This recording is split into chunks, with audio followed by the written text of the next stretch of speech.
o hacemos un comentario? Sí, gracias, Laura. Sí, perdóname, Fernando, yo no pude leerlo acá en los comentarios, por eso, perdonen que no pude.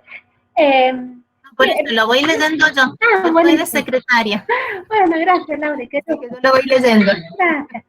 Sí, Fernando, el paternalismo médico era cuando se entendía que el médico era visto como una persona, bueno, en realidad él es el experto, ¿no es cierto? Nosotros reconocemos que es el que sabe, el que estudió, el que conoce la ciencia. Pero todos los extremos son malos. Entonces, cuando ya en ese tiempo anterior al reconocimiento de este respeto a la persona, se hacía todo lo que el médico disponía, y aún sin ni siquiera brindarle información al paciente.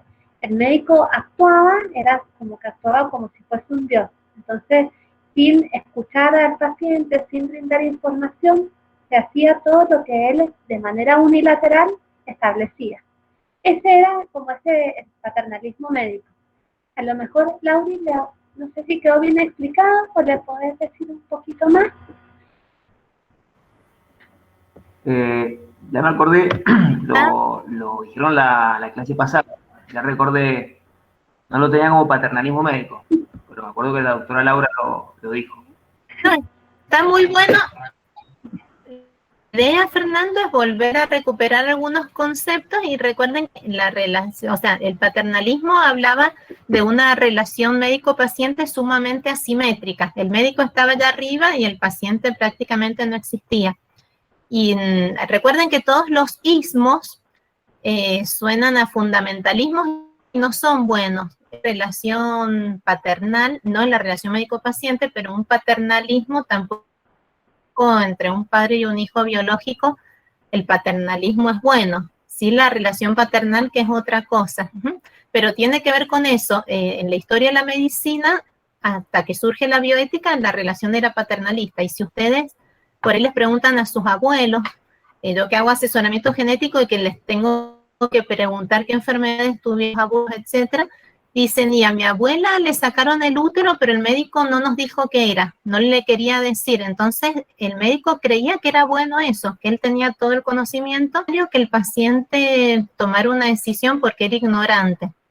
Eso está pésimo, pésimo. Como todos los fundamentalismos, el paternalismo médico está muy mal. Y bueno, y como una respuesta a eso surge la autonomía. Pero uno se tiene que plantear, como dice la profesora, si una autonomía absoluta siempre va de la mano con el bien del paciente, porque volvemos, el paciente no ha estudiado medicina, entonces es el caso típico, yo quiero que me haga tal o tal operación, pero usted se va a morir, no, yo quiero que usted me haga tal o tal operación, ¿ustedes le harían caso al paciente? Entonces, bueno, un poco es plantearse eso para que el día de mañana ustedes, de acuerdo a la especialidad, a veces van a estar más enfrentados a esas situaciones. La autonomía es algo sumamente positivo, pero el exceso o la autonomía absoluta muchas veces raya con los principios éticos de la medicina. Así que bueno, seguimos ahí. Profesora, Sí, ¿puedo preguntar algo?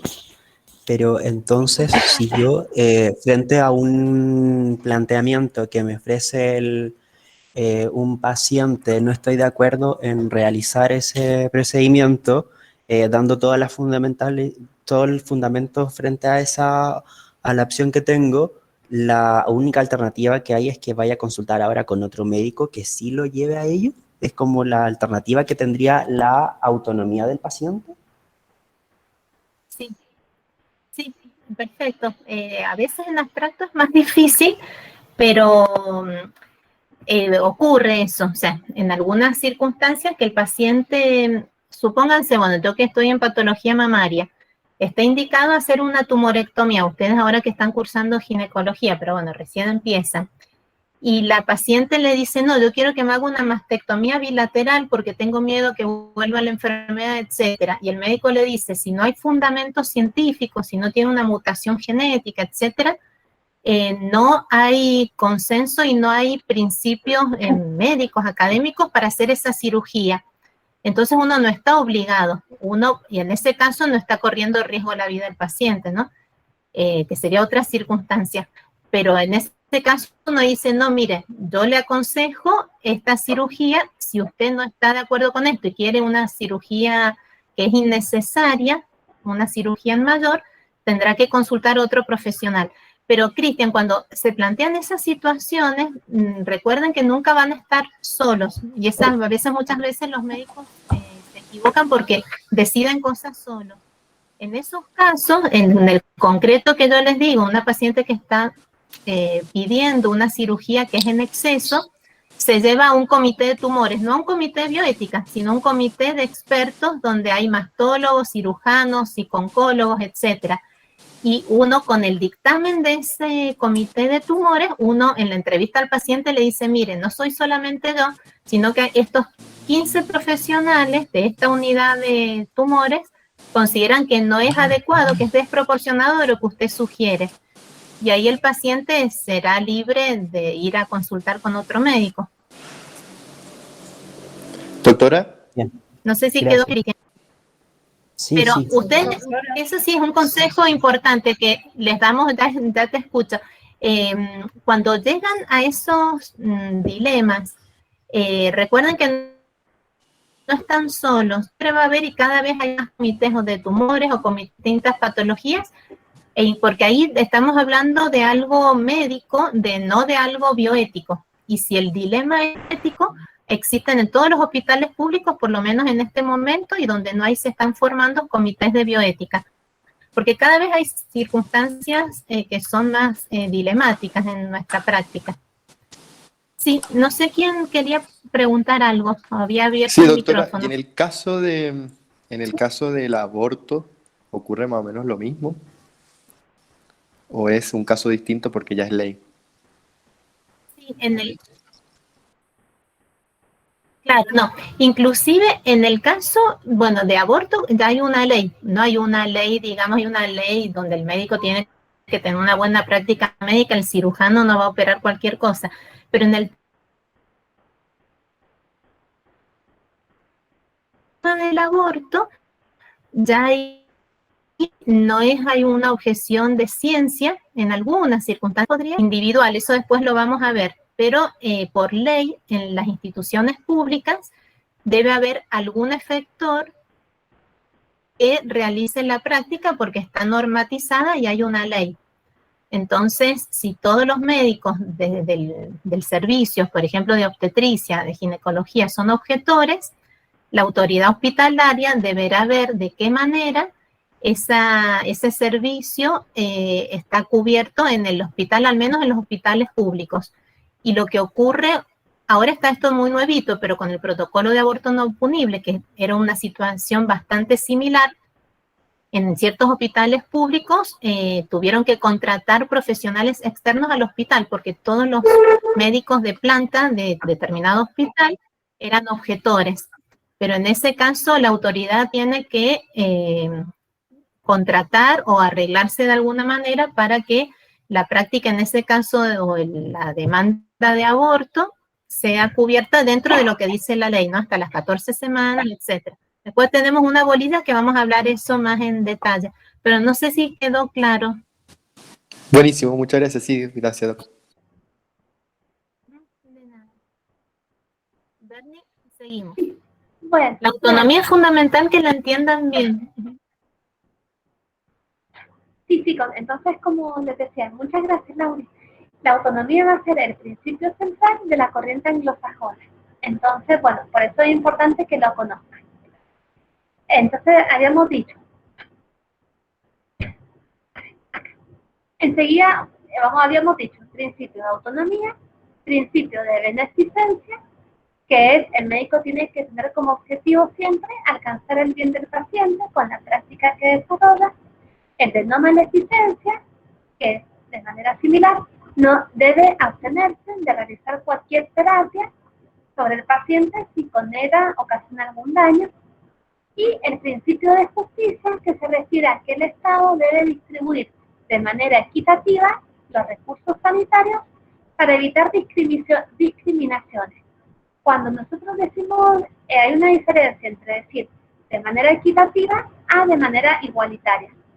Porque si nosotros decimos de forma igual, Sería todo de manera exactamente igual para todos. Repartir así como de manera matemática, de forma igualitaria. Que no es lo correcto y no es lo que siempre se necesita. Porque cuando se habla de asignar recursos de manera equitativa, es de acuerdo a las necesidades que tienen. No podemos dar a todos por igual, porque puede haber una persona que no tenga esa necesidad y por lo tanto ese recurso va a estar mal gastado. Pero sí, lo ideal es que el Estado, cuando asigne los recursos, lo haga de manera equitativa, es decir, de acuerdo a las necesidades. Unos la van a tener más grandes las necesidades, otros más pequeñas, algún otro grupo no la tendrá. Pero siempre que hablamos de justicia, este término de la bioética anglosajona, acuérdense que es el Estado que tiene que distribuir los recursos de manera equitativa.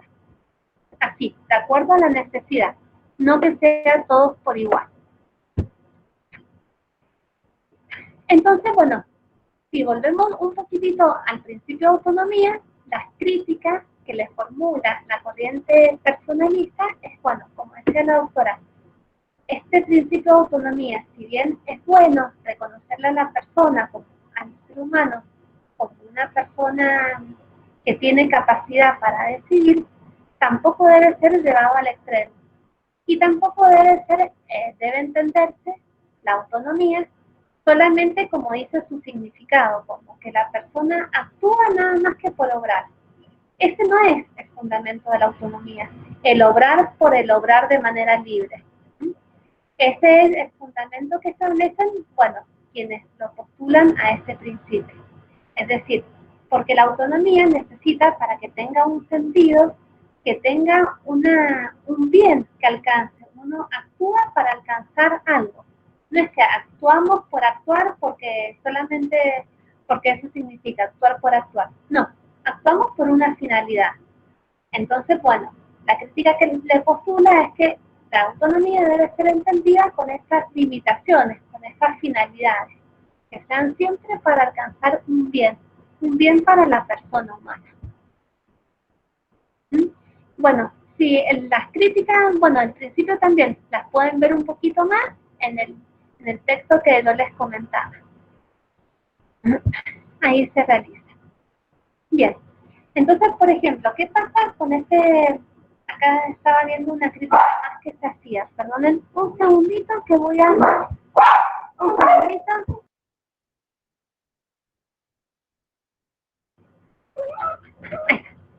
¿Ahí se escucha bien? ¿Sí? ¿Ahí se escucha? Sí, Bernie, Sí, se escucha bien. Justo, Y se perdón, pero escucha la compañía. Se sí, escucha la compañía que hay. Sí, perdón, van a hablar justo, pero ahí ya se quedó ahí. Ahora seguimos entonces. Bueno, entonces, ¿qué pasa con el principio? Fíjense, si nosotros le damos el contenido del principio de autonomía. El obrar solamente por el obrar. Sí. Si el principio de autonomía es como lo postulan los que lo fundamentan, el obrar nada más que por el obrar, con independencia de sus finalidades, entonces el principio de autonomía se va a contraponer con el principio de beneficencia, porque supongamos que el paciente le solicita al médico que le haga le solicita una eutanasia voluntaria. Bueno, y el médico que va a decir, bueno, por el principio de autonomía debería hacer todo lo que el paciente pide, pero a la vez está el principio de beneficencia y sabe que la eutanasia no va a ser un bien para el paciente. Entonces, bueno, se produce este problema de los principios que no son vistos de manera armónica. Esa también es otra crítica que se le realiza.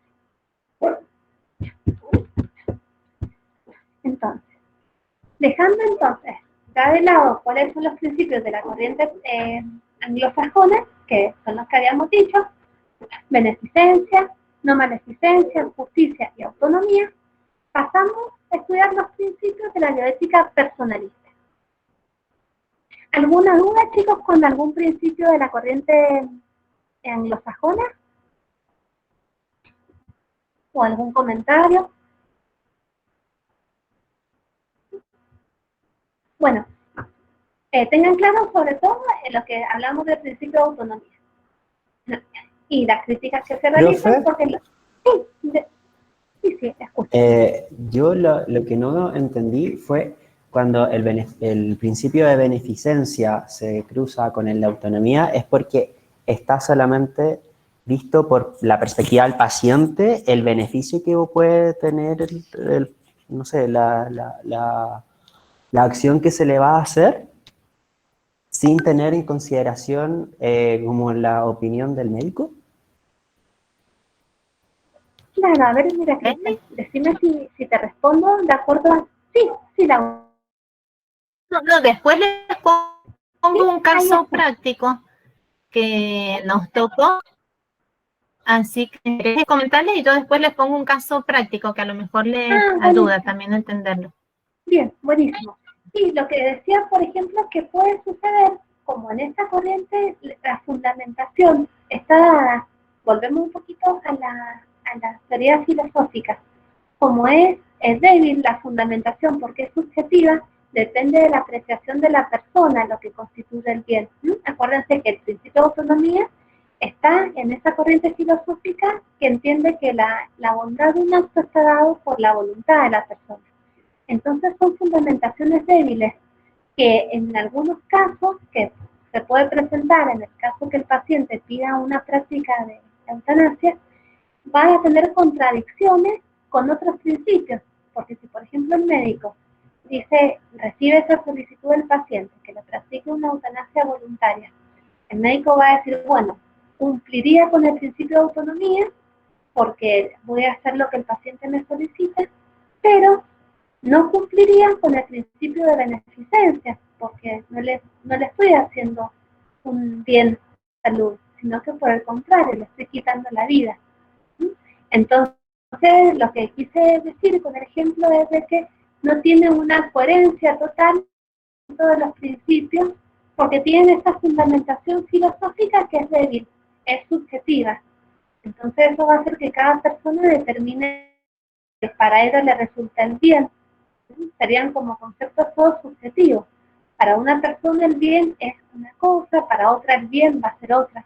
Y también la moralidad de las acciones. Con eso me refería, Cristian. No sé, Laura, si le querés decir el ejemplo.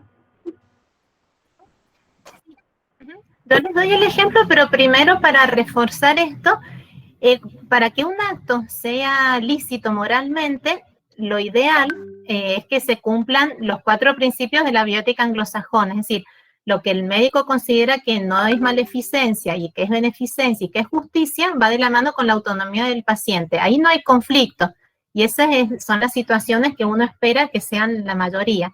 Pero a veces, como recién comentó la profesora, a veces hay contraposición entre la autonomía y la beneficencia. Y si bien la mayoría consideran que la autonomía es muy importante, hay algunos bioticistas de esta corriente que dicen, no, lo más importante es la beneficencia.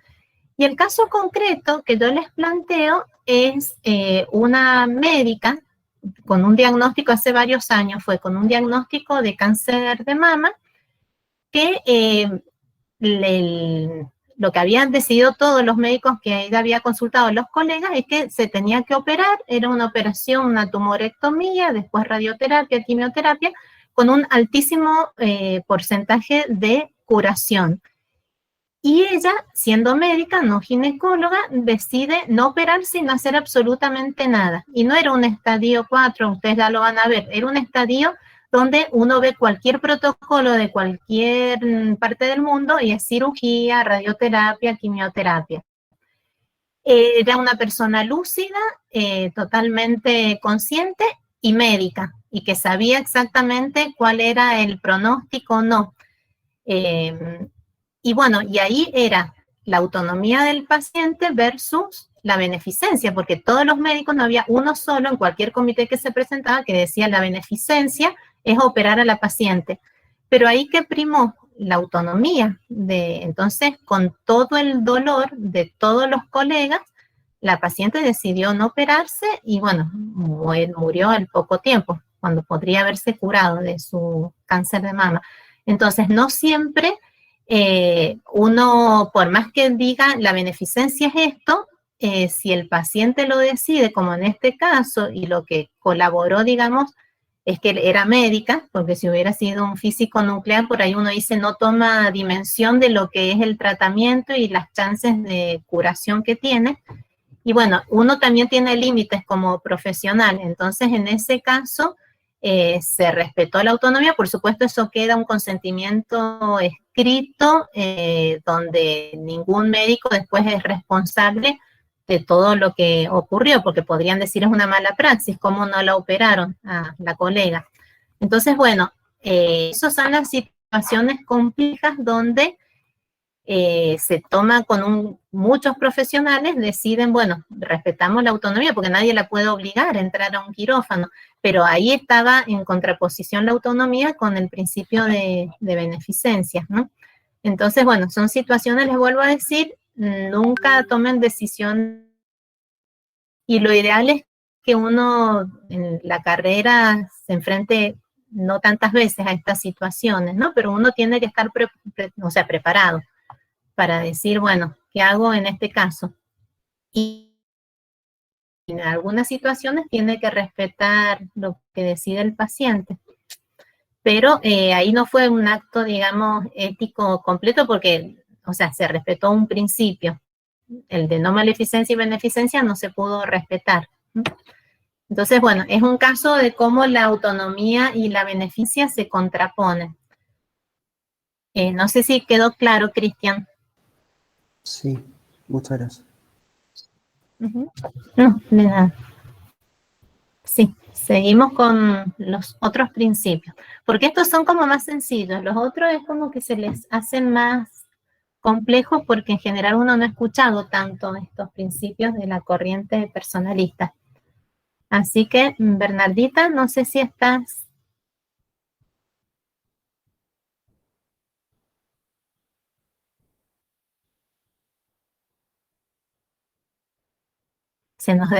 no se nos ha desconectado. Bernardita, ¿escuchan bien ustedes, chicos? No, es que había apagado Sí, el Doc, micrófono, perdón. se escucha bien. Ahora sí. Ah, no, acá está. La recuperamos. Perdón. Perdón. Lauri, te decía que, bueno, Belén pregunta si es necesario el comité, aunque intervenga el comité, si con la opinión médica especialista basta. Pregunta si es suficiente la opinión del especialista o si es necesario el comité también. En el caso, Belén, no sé si estás vos preguntando por el caso que yo planteé de la colega que no se quiso operar. Creo que era de antes la pregunta, me parece, Laura. Sí, estaba de antes. Era de la paciente que se quería la mastectomía bilateral. Lo que pasa es que yo, en mi opinión, me parecía que si un médico te está diciendo, bueno, sí, tal vez te tenemos que sacar esta partecita de la mama, por ejemplo, y vos le decís, bueno, pero sáquemela completa es una cosa. Si vos le decís, no, yo quiero las dos mamas porque es mi opinión, y una persona que se ha estado formando y todo durante tantos años para que vengan y te digan eso y vos lo tengas que consultar me parecía mucho. Pero justo en ese caso, por ejemplo, ¿es necesario un comité o directamente se lo puede decir al paciente, mire, desde mi consejo le digo esto, si quiere puede buscar otra opinión médica en otro profesional? Porque me parece que la palabra como médico también vale. Sí, y aparte el especialista es el que ha estudiado. ¿Sería suficiente con, y todo lo tienen que dejar por escrito, es lo ideal, ¿no? Sería suficiente con lo que opina el especialista, pero yo que estoy en el tema de patología mamaria, los mejores especialistas de Mendoza ante esa situación no se animan y ellos mismos te dicen, preferimos llevarlo a un comité y que la paciente tenga un informe por escrito firmado por 15, es multidisciplinario el comité, donde todos de manera unánime aconsejan tal tratamiento. Uno lo hace sobre todo para ver si puede revertir ese preconcepto que tiene el paciente que no ha estudiado y que él cree que eso es lo mejor, no es porque esté empecinado, sino porque el paciente de buena fe cree que a lo mejor esa cirugía en más es lo ideal. pero como paciente, si uno tiene por escrito un dictamen de un montón de especialistas, tal vez pueda revertir esa opinión. Otras veces pasa que directamente entonces el especialista, o sea, el paciente va a otro médico y ahí, bueno, a veces entramos en lo que son los desvíos de la medicina, que ya lo vamos a ver en una bolita de bioética, que es el comercialismo. O sea, uno tampoco tiene que hacerle caso porque son operaciones caras, etcétera, etcétera, que si no están justificadas no las va a cubrir ninguna obra social ni ninguna prepaga. El paciente a veces está dispuesto a pagarlo particularmente. Entonces ahí uno tiene que ver, ¿es ético eso que el paciente, que el médico lo opere cuando es innecesario y cobre un montón de honorarios? O sea, son planteos. En abstracto es muy difícil, nosotros les damos los lineamientos generales, pero por eso no existen las enfermedades sino los enfermos. En cada caso concreto, uno va a tener que ver, pero volviendo a tu pregunta, Belén, tendría que ser suficiente con la opinión del especialista. Pero Doctora. en práctica, yo lo que conozco, que tratan de tener la opinión de otros colegas. Sí, John. Y o sea, en el caso de que el paciente pida una opinión de un comité, ¿puede pasar eso? Que el paciente pida llevar su caso a un comité. ¿Está el comité de bioética o de un comité de tumores como el que ahora estuvimos comentando? Y ahora estábamos viendo el que es el de la doble mastectomía. Sería en el, claro, en que bien, sería, que eso pero también estaría bueno saberlo sería, si se claro, puede un llevar comité de tumores. bioética. O sea, ahora que me lo planteas, están buenas las dos preguntas. No, en el caso de los comités, por ejemplo, de tumores, que me manejo, existen. No sé si existen en todas las especialidades comités que son interdisciplinarios. Lo que pasa es que la mastología por sí es interdisciplinaria. Hay cirujanos, genetistas, patólogos, radioterapeutas, oncólogos clínicos, o sea, es multidisciplinario. Nunca se ha dado en los casos, y que no han sido tantos, donde el médico tratante lo lleva al comité de tumores y pide la opinión y que va por escrito y va firmado, y no son vinculantes, el paciente puede hacer lo que quiere, después se va a otro consultorio y busca otra opinión. No ha sido necesario llegar a un comité de bioética, porque ahí lo que se está planteando es un dilema desde lo científico. Entonces ahí el médico tendría una objeción de ciencia, no de conciencia. O sea, sería una objeción de ciencia decir, esto es exagerado, es desproporcionado con respecto a lo que todas las normas en el mundo indican. Entonces, no es necesario llevarlo a un comité de bioética, pero si uno tuviera la necesidad, el comité de bioética, ¿qué diría? Nadie está obligado a hacer algo, o sea, desproporcionado. Pero en mi experiencia han quedado en los comités de tumores, pero yo les estoy diciendo de una especialidad, es algo acotado.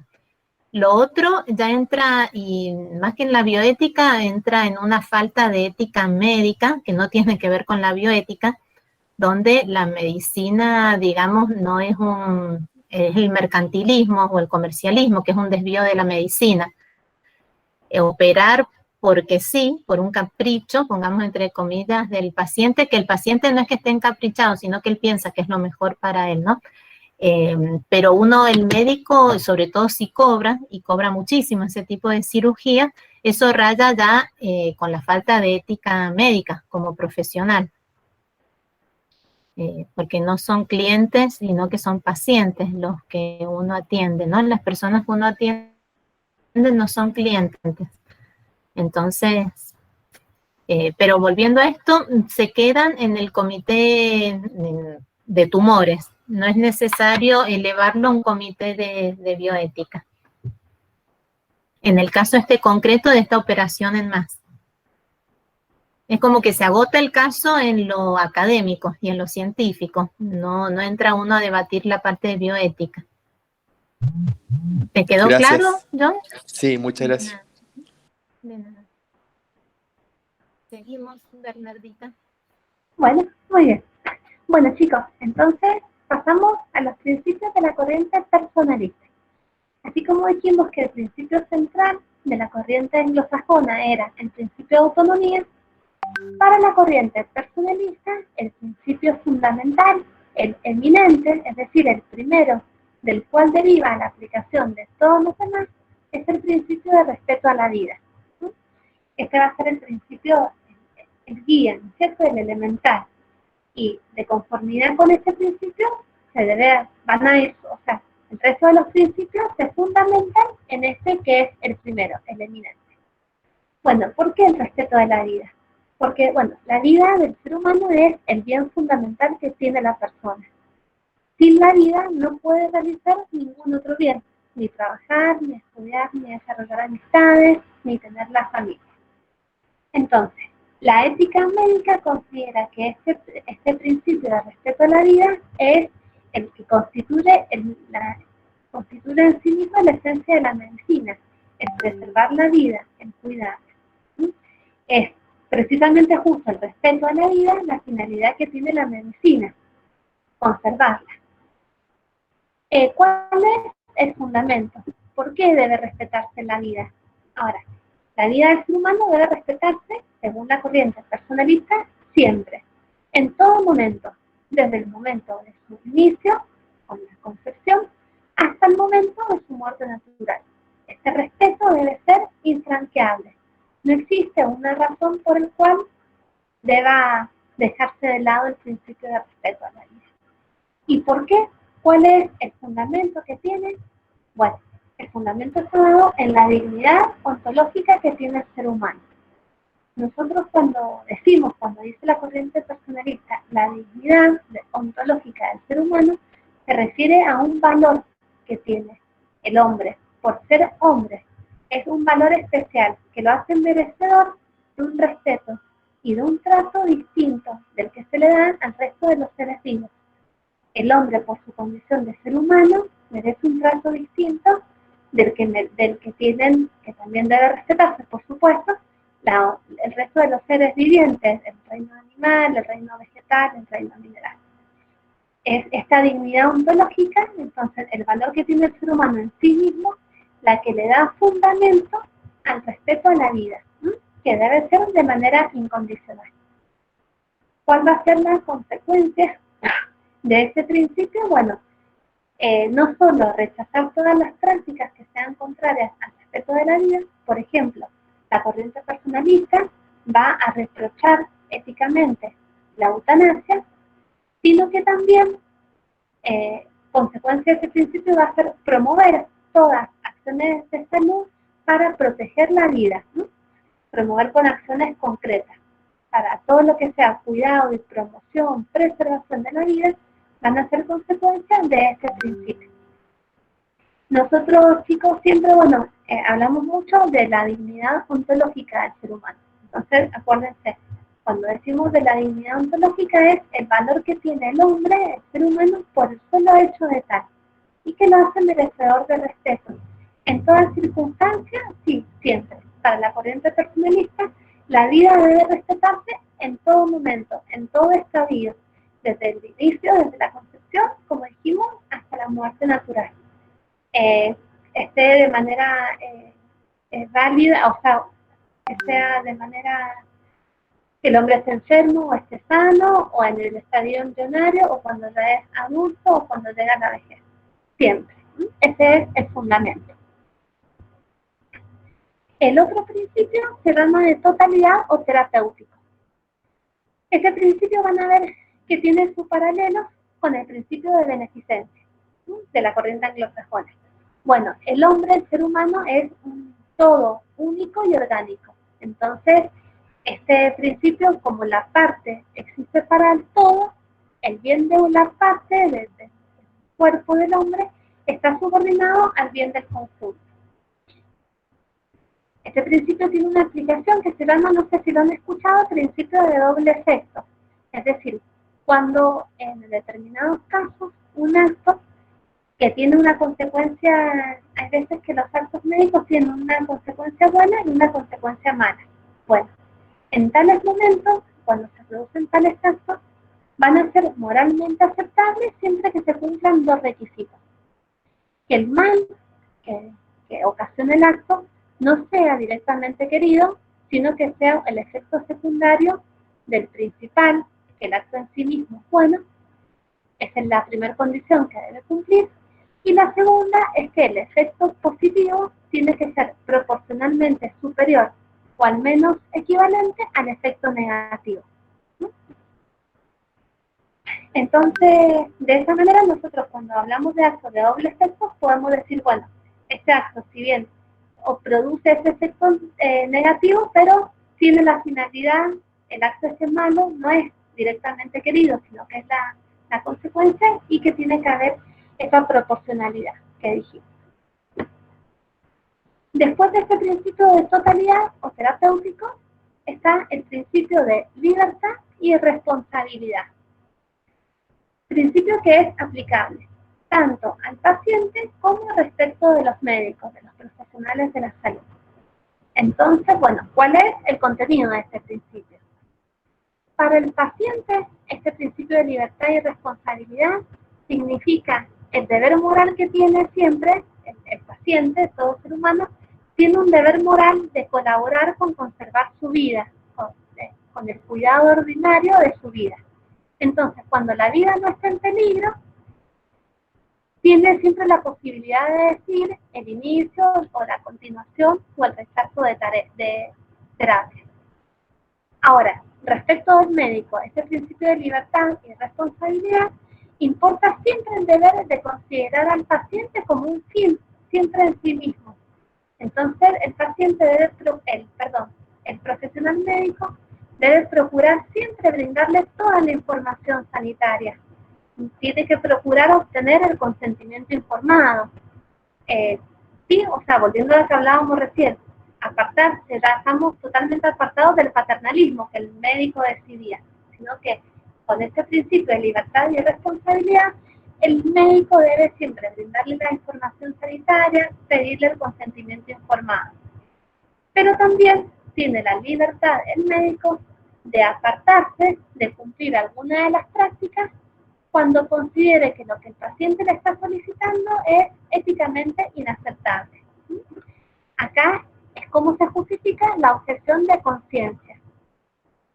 Recién, bueno, lo hablábamos con la doctora Vargas y va a ser un punto especial de una bolita.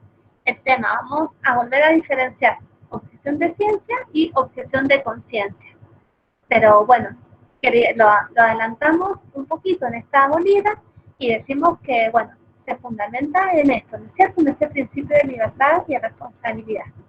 Y después vamos a ver cómo también para la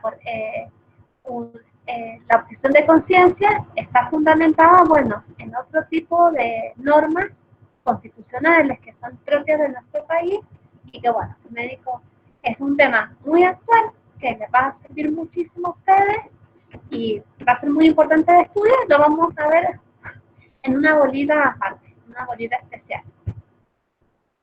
Y después, el último principio de la corriente personalista es el de sociabilidad y subsidiariedad. ¿Qué significa? Bueno, el principio de sociabilidad significa que la persona está comprometida con el bien de toda la sociedad. Fíjense, todas estas políticas que se han tenido por el virus, por la pandemia, han tenido también ese fundamento en la sociabilidad. Se considera no solo el bien individual, sino que el bien colectivo. Entonces todos estamos comprometidos moralmente, tenemos una obligación moral de colaborar con el bienestar de la sociedad.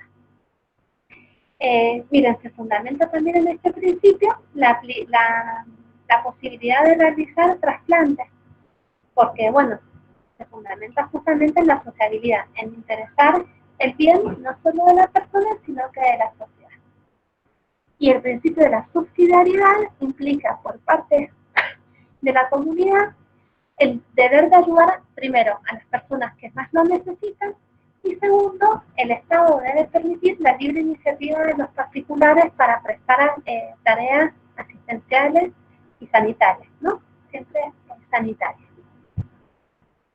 Y entonces vemos el paralelismo, entonces nosotros hablamos, bueno, corriente anglosajona, principio de autonomía, se asemeja al principio de libertad y responsabilidad de la corriente personalista. El principio de beneficencia y no maleficencia se asemeja al principio de totalidad o terapéutica.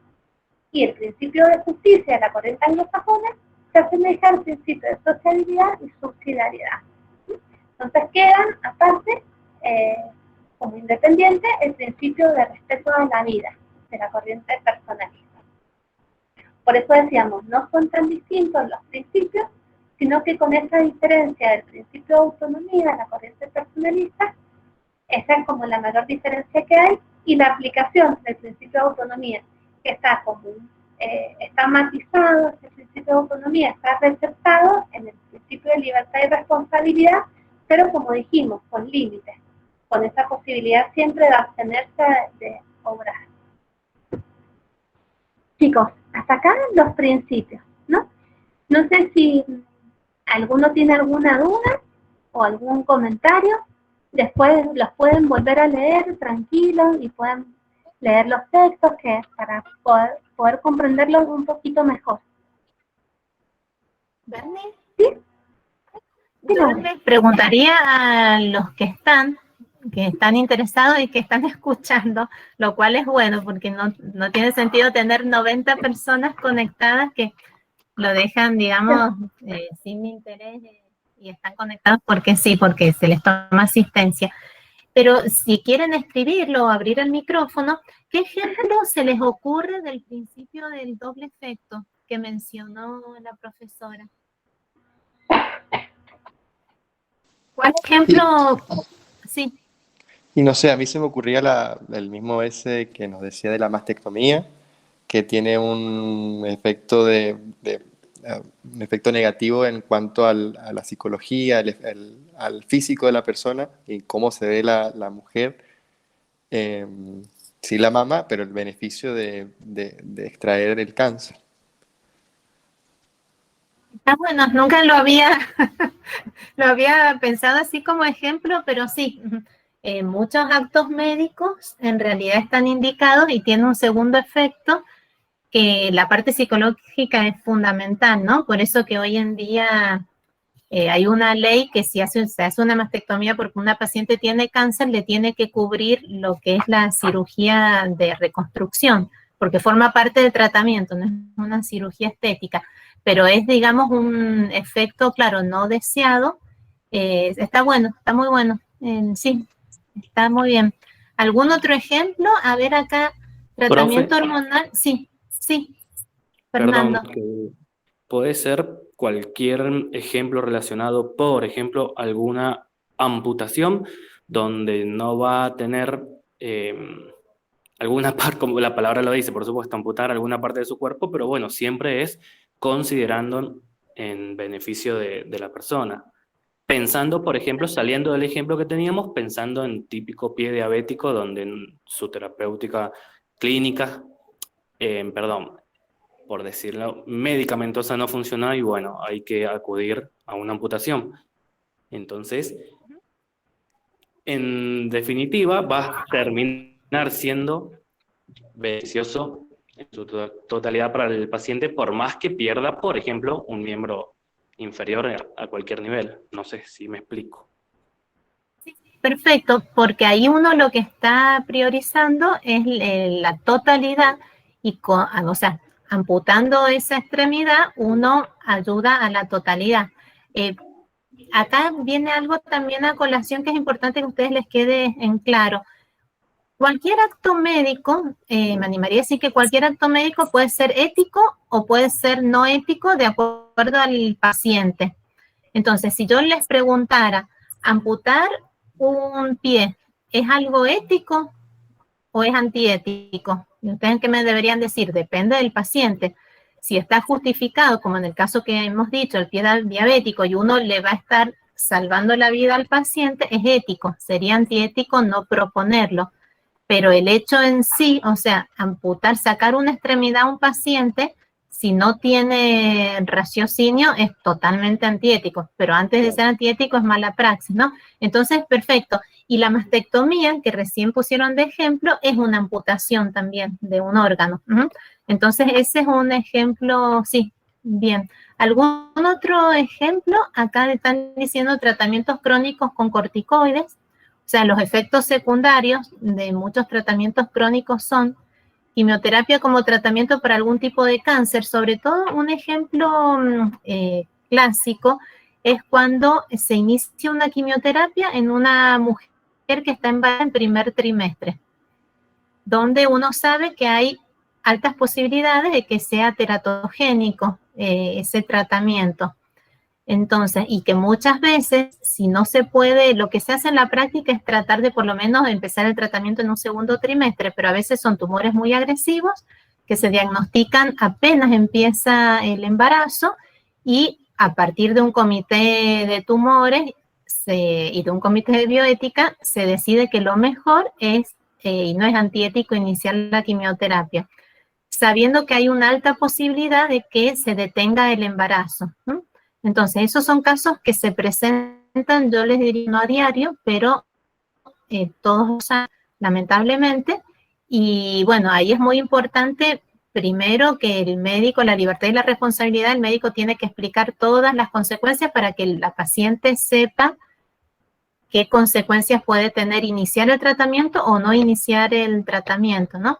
Pero, y ahí si se detiene el embarazo, no es que uno lo estuvo buscando, sino que fue un doble efecto.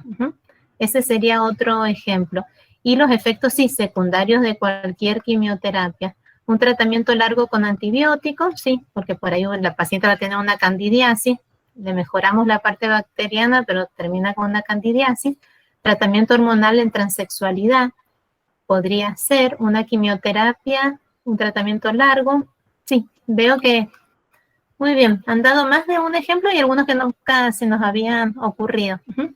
Es importante que ustedes lo tengan en cuenta porque el principio del doble efecto no es una mala praxis, está dentro de los principios de la bioética, pero lo importante es que el paciente tiene que uno explicarle todo, que eso es un capítulo aparte, ¿no? Lo que es el consentimiento informado, que lamentablemente muchas veces no es nada informado lo que uno ve en la práctica.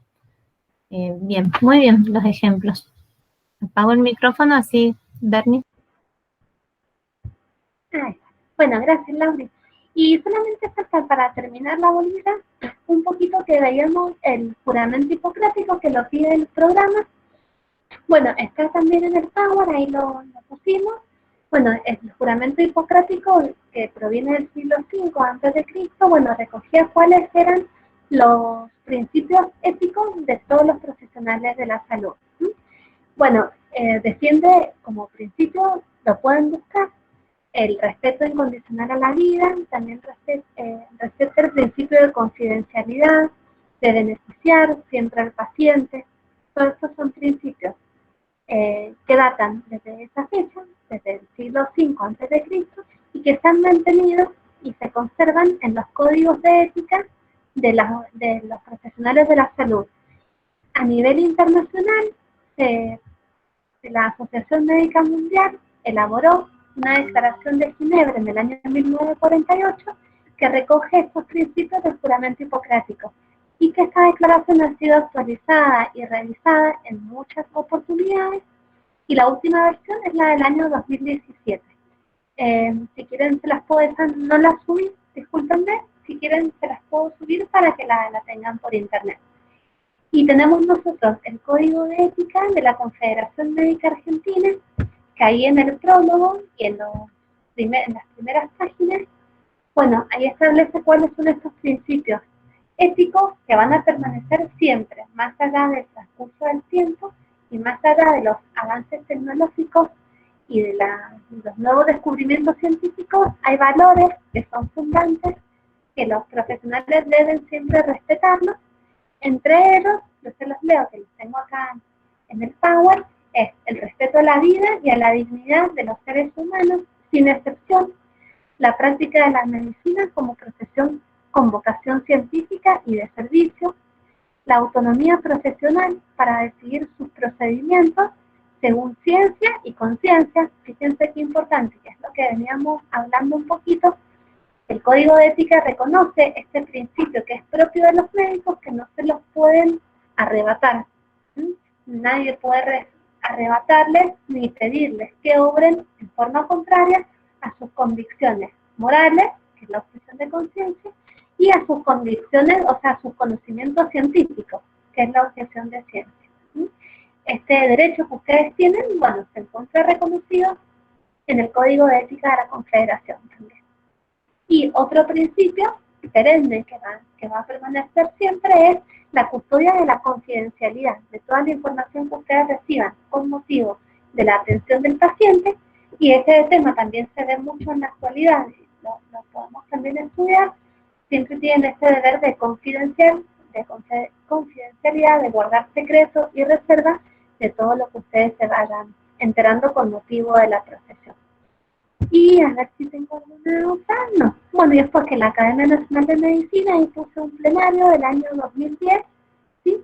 Bueno, reconoce que el pensamiento médico, a partir de la ética de Hipócrates, defendió siempre la vida humana como condición inalienable, es decir, que no se puede separar ni se puede renunciar desde el momento de la concepción del ser humano. ¿Sí? Y que, bueno, hace un llamado a todos los médicos a mantener la fidelidad de la defensa de los valores que se comprometen los médicos a sostener a partir del momento en que realizan el juramento hipocrático. Bueno, nada más de la bolita. Lauri, no sé si querés algún otro comentario o los chicos tienen alguna duda. Yo creo que hemos visto ejemplos. Por mi parte, no se me ocurre otra cosa. No sé si los alumnos tienen algún comentario, alguna duda. Hay algo que para un ejercicio, a ver, escríbanlo, que solemos preguntar cuando rinden el examen oral, sobre todo. Y si uno no lo ha pensado antes, a lo mejor en el momento. ¿A ustedes les parece que existe contradicción entre unos principios y otros de la corriente anglosajona y la personalista? ¿O en realidad la corriente personalista toma los principios de la corriente anglosajona y los reformula con una visión superadora? O sea, los mismos Beauchamp y Childress, cuando ellos lo publicaron, después han hecho otras ediciones de su libro y han ido como dando otras interpretaciones, etcétera. A veces uno dice o lo critica mucho algunos de esos principios y en realidad son muy buenos. Entonces, si ustedes tuvieran que hacer, y se los pedimos en el oral, un paralelismo entre los 4 principios de la bioética anglosajona y los 3 principios de la bioética personalista, sacando el principio eminente, que es el respeto a la vida de la persona, sino el de totalidad, el de subsidiariedad y sociabilidad y el de libertad y responsabilidad. ¿Cómo harían el paralelismo? Si alguno lo quiere decir en vez de escribirlo. O sea, la autonomía de la corriente anglosajona está reformulado ese principio por ¿cuál principio en la corriente personalista?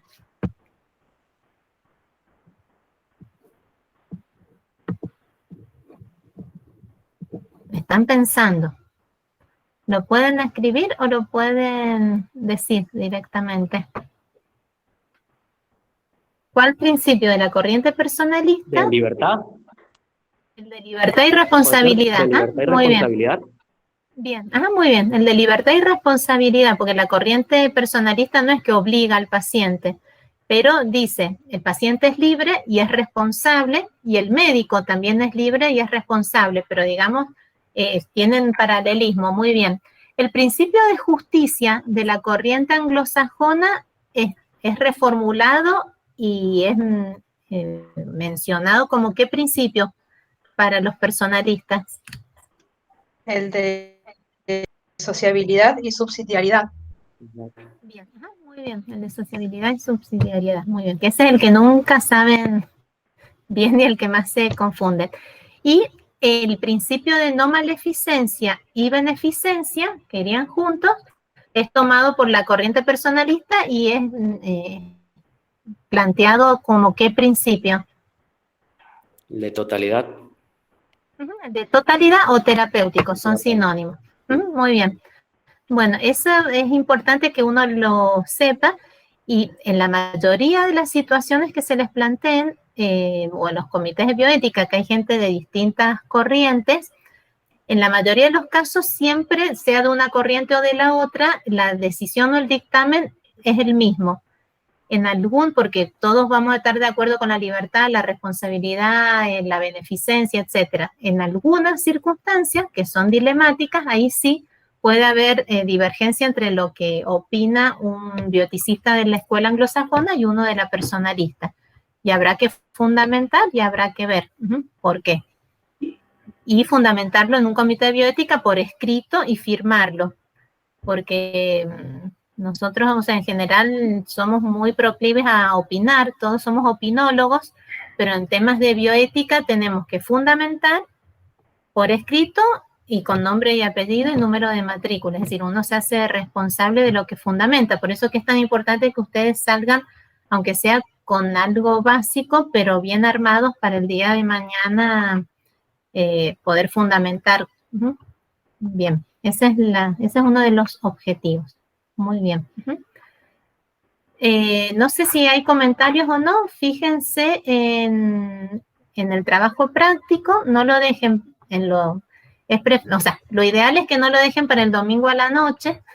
Lo pueden entregar el lunes hasta las 23 horas, no es lo ideal entregarlo a las 22:30 del lunes. Si tienen, vamos a ser bastante exigentes en la corrección, porque es la manera que ustedes tienen de quedar regulares, y recuerden que es personal. El límite de 300 palabras no es estricto. O sea, si uno tiene 300, escribe las 305 palabras o 320, no hay problema. Pusimos un límite porque a veces no sabían si tenían que escribir 3 páginas y no. O sea, es algo concreto lo que les pedimos. No sé, Bernardita, por mi parte, ningún otro comentario. Cualquier duda, escríbanos a los correos. Y que, chicos, a lo mejor mañana o a la tarde ya va a estar subida la bolida siguiente, que es la unidad 4 de bioética moderna. Esto es recién para mañana. Así también la pueden ir leyendo para preparar la clase del lunes próximo. Muy bien. Bueno. Profesora. Muchas gracias, Bernardita. Sí, Vanina. ¿El trabajo práctico número 1 incluye las unidades de la 1 a la 3? En realidad, sí, pero las dos preguntas corresponden a la unidad 3, a principios de la bioética, para que ustedes pongan en práctica esto que hemos estado viendo ahora, en teoría. Ah, perfecto, gracias. De nada. Bueno, por mi parte, están liberados. Muchas gracias por la participación. Si bien no es obligatorio, yo he ido tomando nota y después algún punto más van a tener, de acuerdo a la participación. Bueno, nos vemos el lunes próximo, si todo está bien y no hay presencialidad. Gracias, Bernardita. No, de nada. Gracias a ustedes, gracias, chicos. profe. Gracias por quedarse. Gracias. Doctora, le hago una pregunta. Sí, Antonella. ¿Qué tal? Que yo recién me pude matricular hoy a la materia y no sé bien cómo es el tema de la regularidad, si hay que tener así